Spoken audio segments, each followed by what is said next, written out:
न च श्रेयो वा नुपश्यामि हत्वा स्वजन्माहवे न काङ्क्षे बीजं कृष्ण न च राज्यं सुखानि च। हे कृष्ण, इस युद्ध में अपने ही स्वजनों का वध करने से ना तो मुझे कोई अच्छाई दिखती है और ना मैं उसमें किसी प्रकार की विजय या राज्य सुख की इच्छा रखता हूँ। किं नो राज्येन गोविंद किं भोगैर्जीवितेन वा यसामर्थे काङ्क्षितं नो राज्यं भोगाः सुखानि च। त इमेवावस्थिता युद्धे प्राणान् अस्त्यक्त्वा धनानि च। आचार्यः पितरः पुत्रास्तथैव च पितामहा मातुलाः स्वसुराः पौत्राः स्यालाः सम्बन्धिनस्तथा एतात्र हन्तुमिच्छामि व्रतोऽपि मधुसूदन।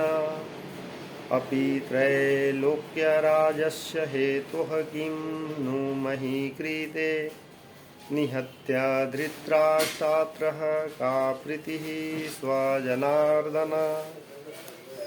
हे गोविंद, हमें राज्य सुख अथवा इस जीव से क्या लाभ, क्योंकि जिन सारे लोगों के लिए हम उन्हें चाहते हैं वो इस युद्ध भूमि में खड़े हैं।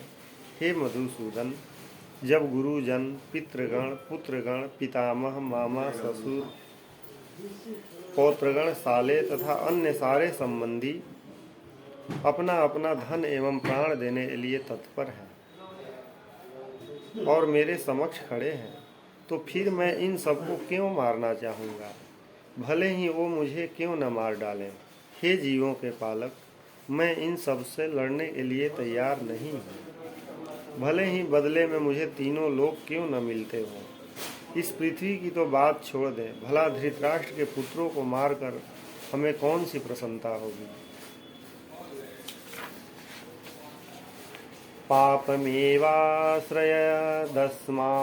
हत्वा नाथहीनः तस्मात् प्रहार्या वयं हन्तुं धृतराष्ट्रं संवधामः स्वजनं हि कथं हत्वा सुखिनः श्याम माधव। यदि हम ऐसे आताताइयों की वध करते हैं तो हम पर पाप चढ़ेगा, अतः यह उचित नहीं होगा कि हम धृतराष्ट्र के पुत्रों तथा उनके मित्रों का वध करें। हे लक्ष्मीपति कृष्ण, इससे हमें क्या लाभ होगा और अपने ही कुटुंबियों को मारकर हम किस प्रकार सुखी रह सकते हैं। यद्यपयेते न पश्यन्ति लोभोपहचेतसः कुलक्षयकृतं दोषं मित्रद्रोहे च पातकम् कथं न ज्ञेयम् अस्माभिः पापाद अस्मात्र विवर्तितुम् कुलक्षयाकृतं दोषं प्रपश्यधि जनार्दन। हे जनार्दन, यद्यपि लोभ से अभिभूत चित्त वाले लोग, ये लोग अपने परिवार को मारने या अपने मित्रों से द्रोह करने में कोई दोष नहीं देखते, किंतु हम लोग जो परिवार के विनिष्ट करने में अपराध देख सकते हैं, ऐसे पाप कर्मों में क्यों प्रवृत्त हो। कुलक्षये प्राणास्यन्ति कुलधर्माः सनातनाः धर्मे नष्टे कुलं कृत अस्मधर्मो अभिभूता। कुल का नाश होने पर सनातन कुल परंपरा नष्ट हो जाती है और इसी तरह शेष कुल भी अधर्म में प्रवृत्त हो जाता है। अधर्म विभवात् कृष्ण प्रदूषयन्ति कुल स्त्रियः स्त्रीषु दुष्टासु वाशेव जायते वर्णसंगरः।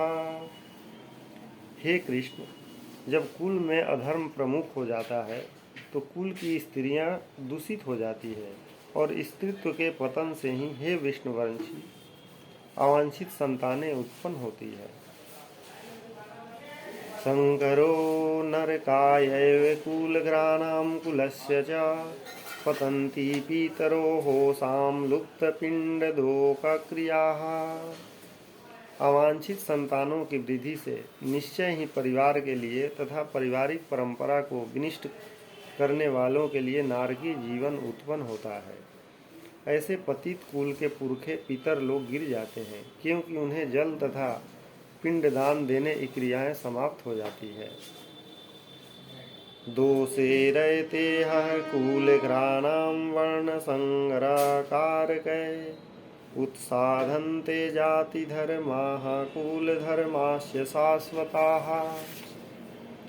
जो लोग कुल परंपरा को विनिष्ट करते हैं और इस तरह अवांछित संतानों को जन्म देते हैं, उनके दुष्कर्मों से समस्त प्रकार की सामुदायिक योजनाएं तथा पारिवारिक कल्याण कार्य विनिष्ट हो जाते हैं। उत्सत्र कुल धर्माणां मनुष्याणां जनार्दन नरके नियतं वासो भवतीत्यानुशुश्रमा। हे प्रजापालक कृष्ण, मैंने गुरु परंपरा से सुना है कि जो लोग कुल धर्म का विनाश करते हैं वे सदैव नरक में वास करते हैं। अहोवत महत्पापं कर्तु व्यवसिता व्ययम् यद्राज्य सुखलोभेन हन्तु स्वजनमुद्धताः। ओह, कितने आश्चर्य की बात है कि हम सब जघन्य पाप कर्म करने के लिए उद्धत हो रहे हैं। राज्य सुख भोगने की इच्छा से प्रेरित होकर हम अपने ही संबंधियों को मारने पे तुले हैं। यदि मां प्रतीकारं शस्त्रं शस्त्रप्रापायणः धार्तराष्ट्रारणे हन्यो अस्तन्मे क्षेमतरं भवेत्। यदि शस्त्रधारी धृतराष्ट्र के पुत्र मुझ निहत्थे तथा रणभूमि में प्रतिरोध न करने वालों को मारे तो यह मेरे लिए श्रेयस्कर होगा।